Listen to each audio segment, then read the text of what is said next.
would like to welcome you to the International Conference on Distance Learning. Our keynote speaker, Dr. Curtis Bonk, Professor of Instructional Systems Technology at Indiana University, will be discussing the advantages and disadvantages of asynchronous and synchronous interactions in online learning. Asynchronous interactions in distance learning environments are often defined as anywhere, anytime experiences. Some perceived advantages of asynchronous interactions include flexibility, to allow busy, lifelong learners the opportunity to further their education, equal access. For isolated individuals, higher order responses are generated because students have the advantage of time that allows for amending and editing. And asynchronous interactions mean a reduction in discrimination. Conversely, asynchronous learning also has some disadvantages. Among them are limited interpersonal interactions among students and between the student and the instructor. Students who lack confidence or internal motivation may find the asynchronous method frustrating and unsatisfying. Another problem associated with asynchronous learning is the feeling of isolation. And finally, plagiarism and other work ethic issues can be difficult to monitor. Synchronous interaction in distance education theoretically occurs real-time. Some perceived benefits of synchronous lessons include the relatively high comfort and motivational rates for learners due to the encouragement and immediate feedback received from fellow classmates and the instructor. Yet, there are many challenges associated with synchronous online education. Online students often live in a different time zone. They speak different languages, so managing and organizing a common schedule can be a daunting and frustrating proposition. While fiber optics, microchips, and satellites are rapidly helping issues with time lag and bandwidth space, synchronous interactions are only as synchronous as the current technology allows. One thing that the web offers, in addition to feedback or practitioners and experts coming in, is a chance to really cycle back through the content that we don't get in a face-to-face class. What asynchronous learning does in particular is it provides a sense of permanency to the text and a chance to come back to that shared text, like writing on a napkin in a restaurant. You can come back to that napkin and add more ideas to it and take a look at those ideas 2 weeks later or a month later. What the internet allows us to do is reflect and debrief. In 2006, Denui and Dodge conducted one of the earliest surveys to determine if the introduction of online elements in a traditional class affected students' outcomes. The results indicated that the students who accessed Blackboard more frequently performed better on exams. This survey represented one of the first to establish a link between online formats and student success. Another survey conducted by Chen and Shaw in 2006 attempted to determine whether asynchronous, synchronous, or face-to-face formats would have a greater effect on short and long-term training. 96 Taiwanese college students participated in a software training program using various delivery methods. Although face-to-face interactions were more effective in the short term, it was determined that the three methods are equally effective in the long term. In 2008, Rostinsky provided further evidence of lifelong learning by comparing asynchronous and synchronous methods of delivery. The author referred to Haythornthwaite's 3 types of communication to help categorize when, why, and how to use each method of delivery. For example, synchronous methods were determined to have a positive effect on social support, while asynchronous methods were recommended for content-related communication. From a technical perspective, we feel like we can produce a more thorough and polished product using the asynchronous method. Unlike a live or synchronous setting, the presenter has the option to record the lesson at any time, invisibly correct a mistake, or just retake a less than smooth delivery. A synchronous presentation is very much like a live television show.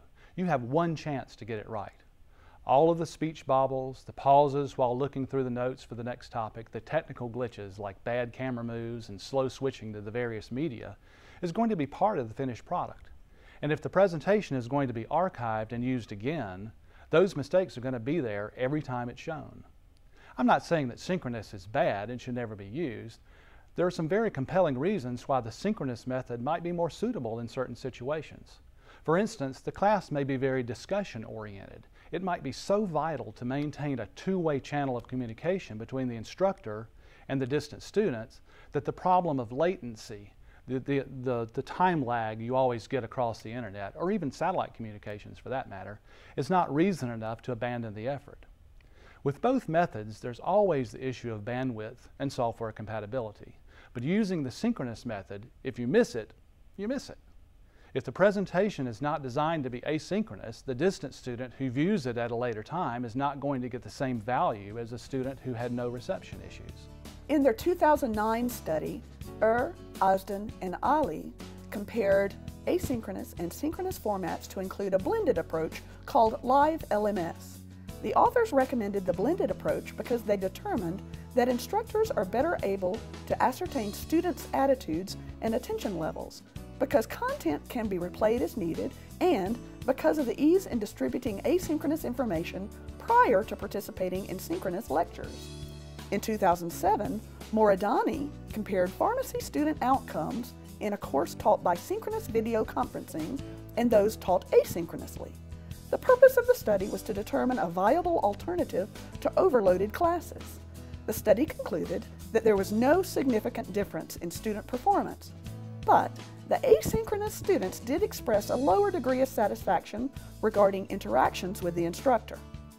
And finally, in 2006, Ho, Liu, and Thurmeyer wanted to provide evidence for professors who are reluctant to experiment with distance learning formats due to a fear of quality issues.